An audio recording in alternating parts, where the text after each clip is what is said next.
আমাদের বিপক্ষ দলের বন্ধুদের প্রশ্নের উত্তরে বলছে তারা হয়তো নিজেদের স্বরূপ সম্পর্কেই ভুলে গিয়েছে। তারা হয়তো জানে না যে জীবের স্বরূপ হয় কৃষ্ণের নিত্যদাস। এখানে ভগবান সেবার কথা বলেছেন।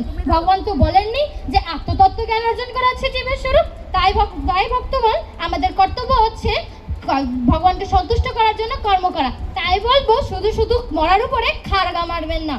শ্রীমদ্ ভগবদ গীতার 7 শ্লোকে ভগবান নিজেই বলেছেন, যারা সমস্ত কর্ম আমাকে সমর্পণ করে এবং ভক্তিযুক্ত সেবার মাধ্যমে আমার ধ্যান ও উপাসনা করেন, হে পার্থ, আমি সেই সমস্ত ভক্তদের মৃত্যুময় সংসার থেকে অচিরেই উদ্ধার করি।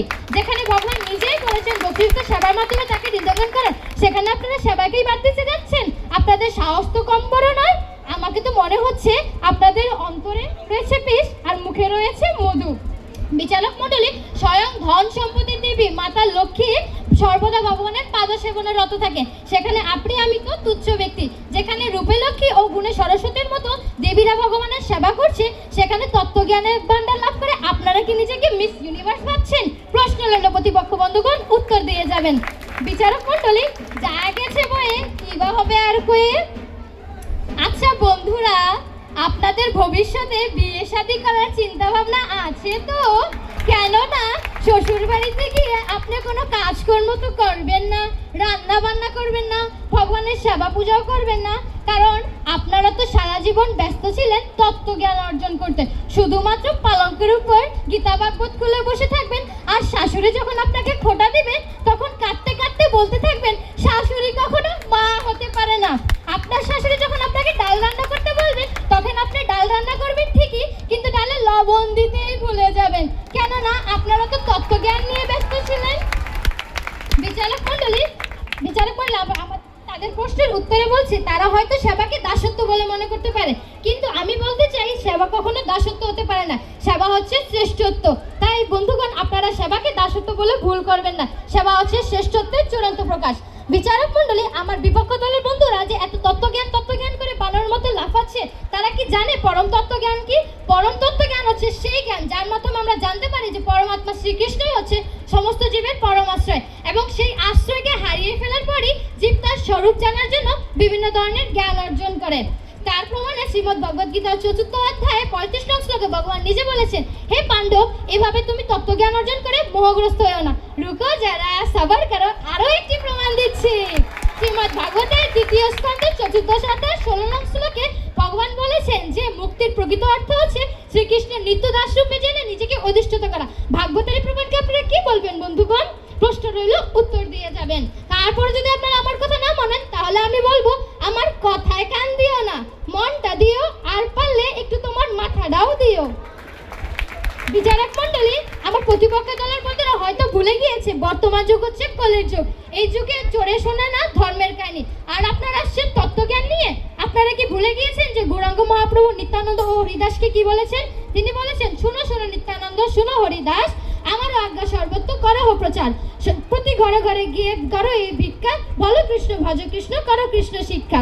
ভগবান চারি যুগে জীবিতের উদ্ধারের জন্য 4টি পন্থা তৈরি করেছেন। সত্যতে ধ্যান, যে তাতে যোগ্য, তারপরে অর্জন এবং কলিত সংকীর্তন। কই ভগবান তো এখানে বলেননি তত্ত্বজ্ঞান অর্জন করতে। জগাই মাতারা কিন্তু তত্ত্বজ্ঞানী সম্পূর্ণ ব্রাহ্মণ ছিলেন, তবুও তাদের কার্যকলাপ ছিল আসরিক ভাবপূর্ণ। তারাও কিন্তু প্রচার সেবার মাধ্যমে উদ্ধার পেয়েছিল, তত্ত্বজ্ঞানের দ্বারা নয়। আচ্ছা বন্ধুগণ, তারপরে যদি আপনারা তত্ত্বজ্ঞান নিয়ে পড়ে থাকতে চান, তাহলে আমি বলবো পাগলে কি না খায়, ছাগলে কি না খায়, চিটাগুড়কে রসমালাই মনে করছে। উঠালে রে বাবা উঠালে, মেরে কোলাই রে ইনকো ইনকো। বন্ধুগণ, মায়াবাদী, ব্রহ্মবাদী, নির্বিশেষবাদীরা যে মুক্তির আকাঙ্ক্ষা করছে, তারা জানে না যে শাস্ত্রে তাকে প্রকৃত মুক্তি বলা হয় নাই। শাস্ত্রে বলেছে তাদেরকে আবার জড়জগতে ফিরে আসতে হবে। বৃন্দাবন চন্দ্র শ্রীকৃষ্ণের প্রেম ওই সেবাই হচ্ছে প্রকৃত মুক্ত। বৃন্দাবনের মাতা যশোদা ইত্যাদি যা তাদের সেই মুক্তিটি লাভ করেছিল। আচ্ছা বন্ধুরা, আপনারা শ্রী প্রভুপাদকে মানেন তো? শ্রী প্রভুপাদ বলেছেন ইসকন হচ্ছে সেবার স্থান, হয় সেবা করো নয় কেটে যাও। ওই যে দেখেন আমার সামনে কিন্তু গেটটা দেখা যাচ্ছে, আপনারা হয়তো সেবাকে মেনে নেন, নাহলে গেট থেকে বেরিয়ে চলে যেতে পারেন। Tata bye bye. পোলার বাপু হেরা, আবার মাইয়ার বাপু হেরা, এক পা শ্মশানে গেছে তাও গেডির রক্তটা তেরা। তাই বন্ধুরা বলবো, এত তেরামি না করে আমাদের সুরে সুর মিলিয়ে বলেন, সবাই পারে নারীদেরকে প্রকৃত মুক্তির আনন্দ দিতে। হরে কৃষ্ণ সবাইকে।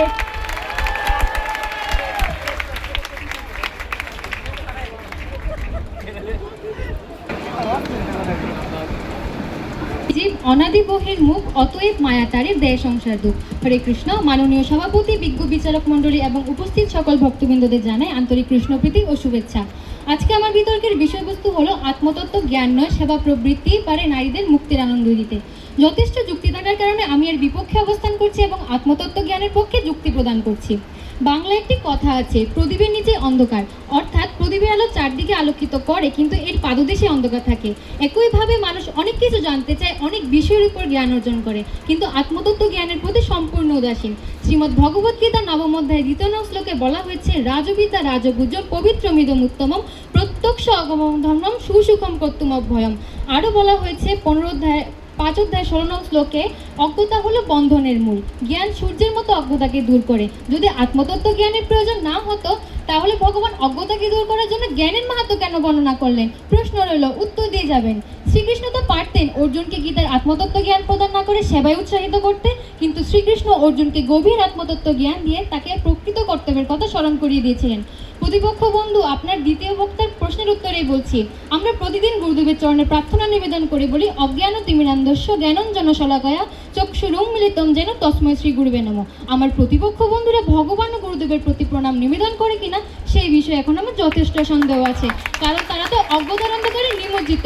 শুনুন প্রতিপক্ষ বন্ধুরা, স্কুল কলেজে পড়াশোনার মাধ্যমে আপনারা হয়তো ধনী স্বামী পেতে পারেন, কিন্তু আত্মতত্ত্ব জ্ঞানের প্রভাবে আমাদের সকলের প্রকৃত স্বামী যে ভগবান শ্রীকৃষ্ণ সেটা আমরা উপলব্ধি করতে পারবেন না। তাই তো বিজ্ঞ বিচারক মণ্ডলী, আত্মতত্ত্ব জ্ঞান না থাকার ফলে নারীরা দিন দিন যে অধপতনের দিকে যাচ্ছে তা অবশ্যই আপনারা জানেন। তার ফলে তাদের সন্তানরা হচ্ছে মাদকাসক্ত, ছিনতাইকারী এবং ধর্ষণকারী, যার পরিণতি অকাল মৃত্যু। আপনারা যে প্রভুপাদের গ্রন্থ পড়েন না সেটা আপনাদের বক্তব্য থেকেই বোঝা যাচ্ছে।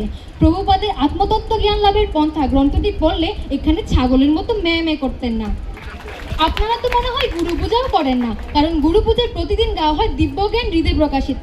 দিব্যজ্ঞান হৃদয় হতে প্রকাশিত হয়, মস্তিষ্ক থেকে নয়। পরমেশ্বর ভগবান পরমাত্মা রূপে হৃদয় দেশে অবস্থান করে অনুসন্ধিৎস ব্যক্তিদের এই আত্মতত্ত্ব জ্ঞান বুঝতে সাহায্য করেন। অতএব প্রতিপক্ষ বন্ধুরা, মস্তিষ্কে এত চাপ দিবেন না, এত চাপ দিলে তো মস্তিষ্ক ফেটেই যাবে। কি বন্ধুরা, রাগ করলা? আমরা সবাই জানি দেবহূতি কপিলদেবের কাছ থেকে সাংখ্য এবং আত্মতত্ত্ব জ্ঞান গ্রহণ করেছিলেন এবং মুক্তির পথ লাভ করেন। যদি নারীদের আত্মতত্ত্ব জ্ঞানের প্রয়োজন না হতো তাহলে কপিলদেব দেবহূতি মাতাকে এত গভীর আত্মতত্ত্ব জ্ঞান কেন দিয়েছিলেন? প্রশ্ন রইল, উত্তর দিয়ে যাবেন। এবার আসা যাক শ্রী চৈতন্য চরিতামৃতের কথায়। শ্রী চৈতন্য চরিতামৃতের মধ্যলীলায় বলা হয়েছে, কৃষ্ণ বহির্মুখ হইয়া ভগবাঞ্ছা করে নিকটস্থ মায়াতারে ঝাপটিয়া ধরে। আত্মতত্ত্ব জ্ঞান ছাড়া যারা সেবা করছে তারা মায়া সেবাই করছে। মায়ার সেবা করলে অবশ্যই সে দুঃখ ভোগ করে। যেমন আপনারা সবাই জানেন ভরত মহারাজের কথা, তিনিও তো সেবা করেছিলেন। কিসের সেবা? একটি হরিণ শাবকের সেবা। তিনি সেবায় এতটাই মনোনিবেশ করেছিলেন যে মৃত্যুর সময় তিনি হরিণ শাবকটির কথা চিন্তা করে দেহত্যাগ করেন এবং পরজন্মে হরিণ হয়ে জন্মগ্রহণ করেন। কি প্রতিপক্ষ বন্ধুরা, আপনাদেরও সেরকম কুকুর, বেড়াল, খরগোশের প্রতি সেবা প্রবৃত্তি আছে নাকি? পরজন্মে তাহলে আপনাদেরও একই দশাই হবে।